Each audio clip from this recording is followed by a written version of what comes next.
Oi, galera. Hoje que falo isso daqui é muito especial pra mim. E sou muito obrigada a não estar aqui do meu lado. Sim, a verdade do álcool falando. E que apesar de eu não estar do lado dela, eu sempre vou estar me divertindo. Entendeu? Eu sei que vai ter vezes que é difícil entender que tá bom. Bom, avisos aí. Ou seja, vamos ter aqui. Eu queria te falar que isso é muito especial pra mim. E que sempre eu vou estar do seu lado consolando, te ajudando, te apoiando, e sempre, tipo, sempre vou. Ah, meu Deus, sempre vou dar uma hora ali pra você chorar, sempre.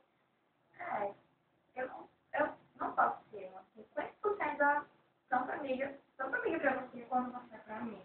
E, tipo, você é demais, eu amo você, eu nunca tenha te visto. Aqui, te agradecer tudo que você fez por mim, desculpa por qualquer coisa que eu tenha feito por você, você ama de qualquer pessoa quer ser. Eu sempre quis, assim, eu sempre quis ter uma amiga que me apoiasse, me ajudasse, e agora eu amo uma amiga, tanto, né? E tipo, todas as minhas amigas foram restart, todas as minhas amigas só por ser restart, eu adorei ter conhecido uma menina que ama restart, e eu fiquei tão enganada que eu quero que nunca saia minha vida, e é isso aí. Mas eu te amo muito e queria dizer que eu nunca vou dar.